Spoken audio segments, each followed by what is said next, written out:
Good morning, and thank you for joining us. I'm pleased, as always, to be joined by Dr. Lawrence Lowe, Peel's Medical Officer of Health, as well as radio and television personality Kevin Carrington, or The Voice, as he's also known. I want to first remind residents that we're going to experience some extreme weather over the next few days. We're closely monitoring the flood watches and warnings with both snow and melting snow, and up to 30 millimeters of rain or snow is expected today. I'm asking residents to take a moment to check their catch basins, which are those large storm drains on their roads, to make sure that they're clear. And if you're able to safely clear them, please do so, or else please call 311 to report it. Most importantly, please stay away from any bodies of water. The weather is expected to change very quickly, so please be mindful of that if you are out today. Please stay safe, Mississauga. Well, it's been a pretty busy week here in our city with lots of good news. On Monday, we celebrated our former Mayor Hazel McCallion's 101st birthday.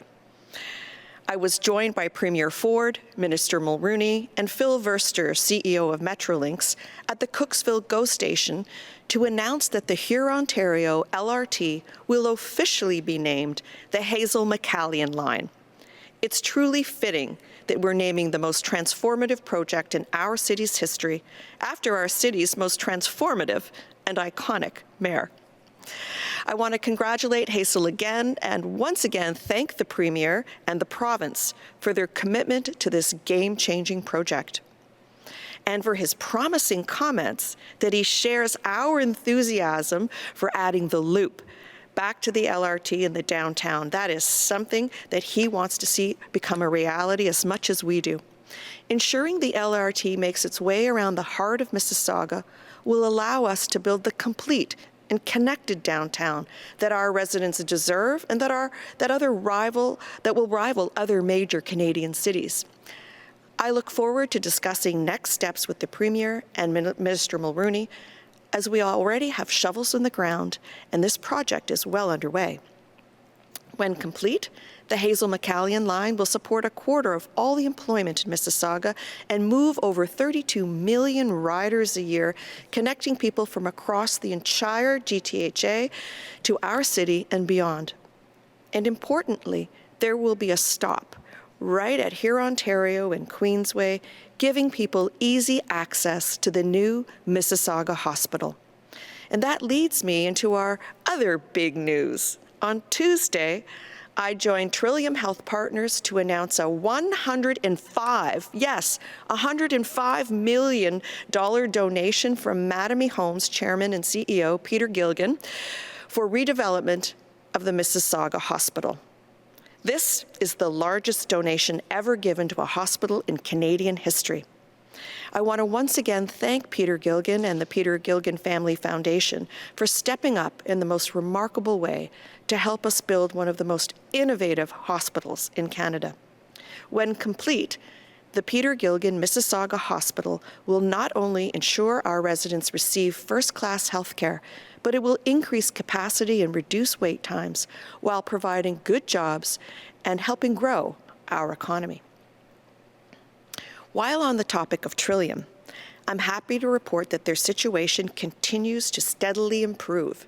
Cases are once again down this week, hovering around 70 COVID hospitalizations, with fewer than 10 patients in the ICU and about 40 staff off due to illness and isolation. This is simply an incredible turnaround, given about a month ago they had more than 300 COVID patients and more than 400 staff off. Starting next week, Trillium will begin a gradual and cautious resumption of planned surgeries. It is important to remember that COVID impacted Trillium more than any other hospital in Ontario, and it will take time for the hospital to ramp back up to full capacity. I want to again thank our frontline healthcare heroes who have shouldered so much of the last 2 years, and to our community for their patience and support of Trillium during these challenging times. It's really the steady improvements that we're seeing in our hospitals that gives me confidence as we move forward in the province's reopening plan. Along with a steady reduction in COVID positivity rates, which is now around 9%, that we've seen in Mississauga over the last few weeks. As we know, starting today, the province has further eased COVID-19 restrictions, including allowing restaurants, bars, and gyms to once again open to full capacity. For the city, this means that all community centres, cultural facilities, and museums will return to our normal capacity limits, including fitness centres, arenas, pools, and gymnasiums, with the exception of spectator areas, which will remain limited to 50%. Proof of vaccination with a QR code continues to be a requirement.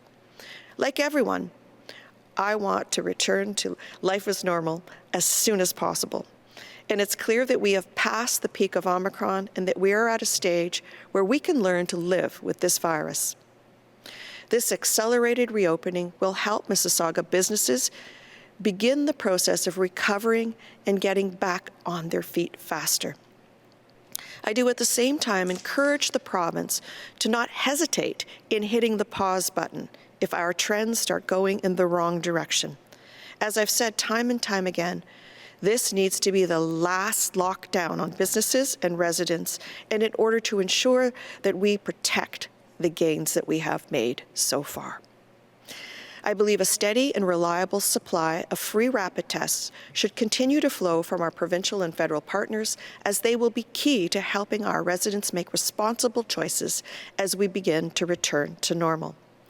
I also think it's important that businesses who choose to do so can continue requiring proof of vaccination after March 1st, as it adds an extra layer of protection and certainty for both employees and staff.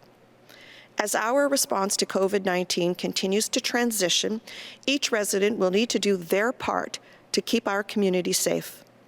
I urge all Mississaugans to keep making responsible choices, including isolating when they have symptoms, wearing a mask where required, and most importantly, getting vaccinated and boosted when they're eligible.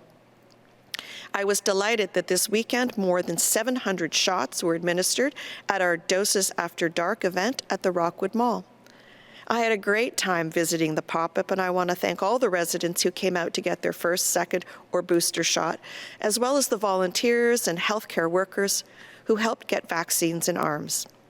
I strongly encourage all residents who still need to get their shots to do so as soon as possible. This is critical as restrictions ease further. I'm very thankful that booster shots are opening up for youth aged 12 to 17 if it's been 6 months since their second dose, with people able to book appointments through the provincial booking system starting tomorrow.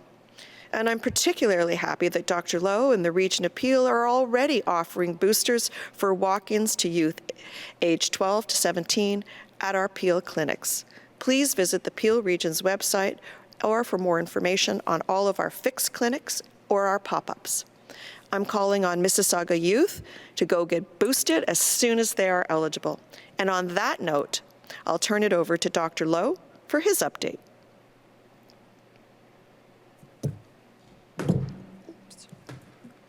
Is he on? Thank you, Madam Mayor. Yes. Thank you, Madam Mayor, and good morning. I'm happy to provide my update.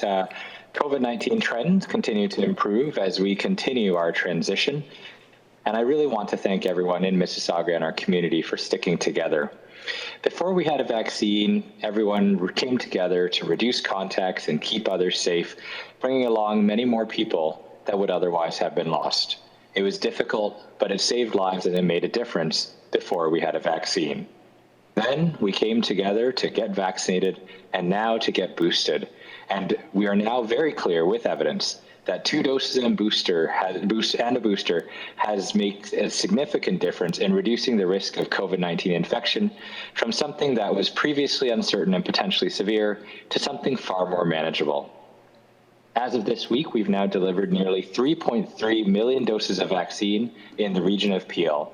That's 3.3 million stories of residents stepping forward, visiting clinics, visiting their family doctors or pharmacies, visiting our hospital partners to get protected.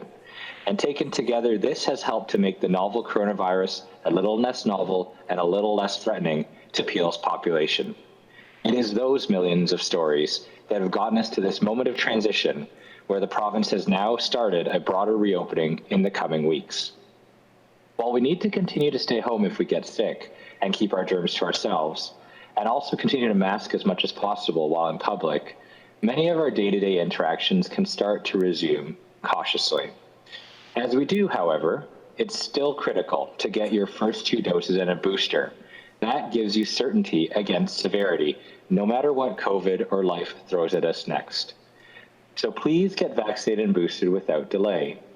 If you're over 5 and need a first or second dose, you can walk into any of our clinics. If you're over 12 and need a booster, you can also walk in. You can also visit peelregion.ca/COVID-19 vaccine to book and get your questions answered. Following our successful Doses After Dark last Saturday, we'll now be hosting a Family Day Pajama Party clinic, also at our Rockwood Mall clinic this Monday, Family Day Monday holiday. The event will run from 1 to 8 p.m. and will allow families to come and get vaccinated and boosted, protected together in a fun and friendly atmosphere. Peel residents, I really urge you to get vaccinated now. It will help to protect you against severe outcomes with infection before we reopen in the coming weeks. Thank you, Madam Mayor, and I'll pass it back to you.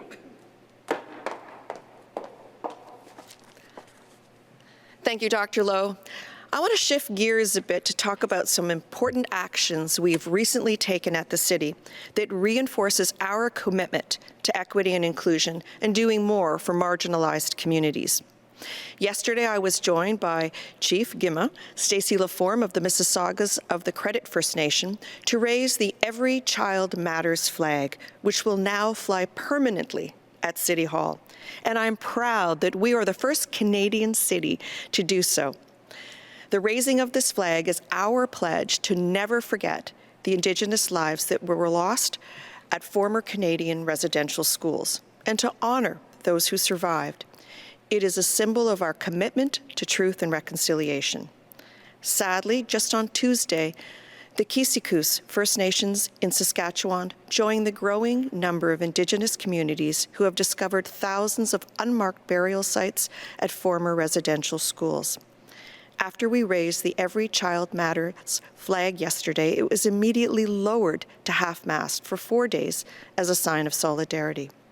And while our work is only beginning, permanently raising this flag at City Hall is an incredibly important step that symbolizes our commitment. We also took another important step towards truth and reconciliation yesterday, with Council unanimously supporting a motion to work to create a respectful memorial to the Antrex Village, an Indigenous community of about 400 people who called the Mississauga area their home about 800 years ago. The Antrex site and artifacts were discovered about 20 years ago, but it's only now that the city has acquired parkland close by, giving us an incredibly rare opportunity to honor this largely forgotten community. I want to thank Councillor Carolyn Parrish for her incredible leadership on this and for bringing forward the motion, and Councillor George Carlson for seconding it. At Council yesterday, I also introduced a motion that passed unanimously, committing the City of Mississauga to officially recognize the International Decade for People of African Descent. This motion is more than just a symbolic gesture. It is a signal to Mississauga's Black communities that we need to do more and to be better. Bringing this motion forward during Black History Month was important to me, and it demonstrates the value we have for Black communities in Mississauga, while also recognizing the achievements Black community members make every day to strengthen our economy, our communities, and our public policies. It speaks to the importance that we place on ensuring that Black residents have access to equal opportunities, free from discrimination, across our city. With part of that motion specifically committing us to do more to celebrate the Black community. Today, I'm delighted to share some more details about the upcoming Black History Month celebration that I'm hosting and putting on with my Black Caucus on February 24th from 6 to 8 p.m. The program will feature a great lineup of local music talent, poetry, and storytelling. And I'm happy to announce today that our special guest will be none other than Toronto's Argonauts legend, Michael Pinball Clemens. I'm so excited about this event, and also co-host with television and radio personality Kevin Carrington, who has kindly joined us today to talk more about our event and also what Black History Month means to him and what he thinks is sometimes missing from the dialogue. Kevin, I'll turn it over to you.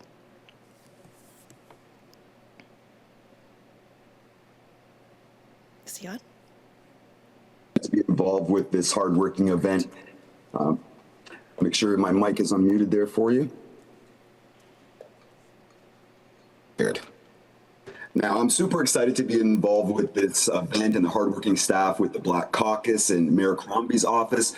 Of course, being involved with Mississauga's Black History Month event. I am a news reporter, I am an MC, but my greatest achievement is being a parent, and having been through some of the struggles our BIPOC community in the GTA continue to face, this hits home for me. Now, this month comes every year. Some people pay attention, some people don't. But what I want our allies and others from outside the community to know about Black history and why it's important to me is that Black history is world history. Now, February is an action-packed month. We have Black History Month celebrations, Valentine's Day, Family Day, Bob Marley's birthday. We just had the Super Bowl, and that's a lot to try to cram into 28 days. And sometimes the message can get lost in the shuffle. And what I feel is also missing from the conversation around Black history is that our Black and African brothers and sisters, they've always been at the forefront of tech and the sciences, in addition to sports and the arts, and that too needs to be highlighted and celebrated, and we're going to do that next week, Thursday. I have also had the privilege of working closely with the Toronto District School Board and other area school boards, and some of the other more pressing issues facing the Black community in the GTA that needs to be addressed is the miseducation of our children. Black history is world history, and it's important that we not skip over that nor take it for granted. It's also important to all children, regardless of their background, that they see and learn from educators who can speak to these issues directly. At the end of the day, let's be honest with our students. And honestly, I am super excited to be involved with next week's event. Stick a pin in your calendar next week, Thursday, February 24th. Let's celebrate together from 6 to 8 p.m. The celebration, it will include updates on Mississauga's diversity initiatives, including music, including entertainment. I am thrilled to announce some great guest speakers, Brother Michael Pinball Clemens, and also MP Greg Fergus of the Black Caucus. Mayor Crombie will also be honoring and some deserving members of the Black community in a recognition ceremony. Be sure to brush up on your Black history trivia. There'll be a contest and prizes for the winners. So I encourage everyone to register by visiting the city's Black History Month webpage or from any of the mayor's social media accounts. Make sure you follow me too, at Kevin Carrington, The Voice. And I'll see everyone next week, Thursday. Thank you, Madam Mayor. And thank you for your enthusiasm, Kevin. We look forward to it. I urge everyone to register for our Black History Month event by looking out on my social media channels or visiting the city's website. I also want to reiterate, now on a more serious note, the enormous financial pressure that cities, particularly those here in Ontario, have faced with the longest and most restrictive lockdowns that we're facing as a result of the pandemic. It's important that the provincial and the federal governments recognize that cities like Mississauga aren't out of the woods yet and will continue to need support to ensure that we can continue to provide public transit and keep our economy running. My message remains the same. We need continued support from provincial and federal governments for these ongoing COVID-related budget shortfalls. Mississauga is estimating a revenue shortfall of $50 million, and of that, $22 million is directly attributed to a decrease in transit ridership, which is currently sitting at about, under 60% of our normal ridership levels. Without more support, cities will soon be forced to consider service reductions, program reductions, reductions in capital budget spending, all of which are highly detrimental to our residents. A vibrant economic recovery means strong local transit systems to get people to work. And before I take questions from the media, I want to wish all residents a happy Family Day long weekend. And remember and remind them, too, that we have a ton of great winter activities going on right across our city, from skating to tobogganing to hiking, and I encourage everyone to get outside. There will also be a whole host of new safe outdoor activities coming to Celebration Square for Family Day weekend. In addition to extended skating hours, we'll be setting up wooden forts and winter castles on the lawn that make every day a snow day. We'll be playing short films celebrating the Great Canadian North.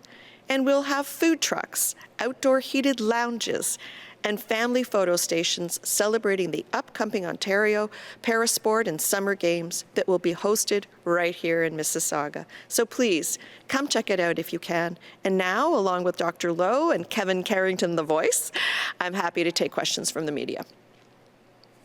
Your first question is from Steve from Mississauga News. Go ahead, Steve. Mayor Crombie, how are you? I'm very well, Steve. How about you? Not too bad, thanks. There's been now 2 integrity commissioners, including the Region Appeals Integrity Commissioner, who have publicly advised Mississauga council members that it's clear that an integrity commissioner can pursue an inquiry after police finish their investigation. So we're still waiting on all the details regarding allegations that a councillor vandalized another councillor's car last year. But it seems Mississauga's integrity commissioner either didn't understand his capacity to investigate or opted not to look into the allegations. So my question is if you have full confidence in Mississauga's integrity commissioner to conduct the investigation into the allegations. Yeah, well, thanks for the question, Steve. And so the good news is that we strengthened that section of our code so that it's not subject to interpretation in the future. And I'm very proud of my council for identifying that gap and strengthening it. Our code always allowed him to proceed with an investigation. Once a police matter was resolved, he would first suspend his investigation, then continue it afterwards. But we've strengthened it going forward. So with respect to, he came forward to us and told us, let us know, advised us that the investigation was underway, and we should hear the outcome within the next few weeks, not months, but within the next few weeks. So I do have confidence that a full report will be brought forward publicly to our council members. Follow-up, Steve? Thank you. The next question is perhaps for Mayor Crombie and certainly for Dr. Lowe, but earlier this week, the province is planning to lift the vaccine passport requirements in March. So I'm just curious in general on thoughts about that, but is there kind of a public health case to be made for keeping it in place? And are kind of patrons of restaurants and other public places safer for not having the vaccine passport? I'm going to let Dr. Lowe speak to that. So this is obviously an area that we'll be monitoring closely. I know that the date the province has set is March 1st, and obviously those rules will apply to us here at the city. I think it provides an extra layer of protection for guests, for the staff at restaurants, etc. But certainly lifting that requirement will be easier for businesses, but some may opt to keep it in place. And I'll let Dr. Lowe respond as well. Thanks, Your Worship, and thanks, Steve, for the question. I think from an overall community picture, the lifting of the vaccine passport is likely going to be okay for the 90% of people who at least of 12 plus who have double doses, and the increasing number of people who have vaccinated plus boosted, coming up on around 50% in our community. The people that I'm most concerned about with the lifting of the vaccine passport, and have always been concerned about, are the people who remain unvaccinated. And if people are unvaccinated and uninfected at this point in time, and attending at places where vaccine passports are currently required and will presumably no longer be required as of March 1st, they're at higher risk of potential severity with the infection. I think individuals who have 2 and especially 3 doses, if you are infected in those settings, you're at a much diminished risk of ending up in hospital or having a mortal outcome. So the people that this really impacts the most in terms of shifting vaccine passports are those who are unvaccinated, because they're now in a setting where you can't consistently mask, where while you may be screening, there may be someone with mild symptoms who may be who may be potentially, transmitting onwards. So, I think the public health case would be, as with pretty much all of the measures that have remained up until this date, about protecting those that haven't yet had the chance to be protected through vaccination. And it also leads to the very clear message that I think we've been delivering to all of our residents: get your vaccinations and your boosters now. I mean, as we reopen, we're going to see more exposures, we're going to see more contact. And as I said in a previous press conference, at some point, the guardrails are going to come off. And if people choose to remain unvaccinated, then they are choosing to take a very serious risk of potentially ending up in hospital or worse if they do get infected with this novel virus that is as novel to them today as it was in January 2020. Next question, please. Okay. Yeah, our next question is from Declan at Mississauga. Go ahead, Declan.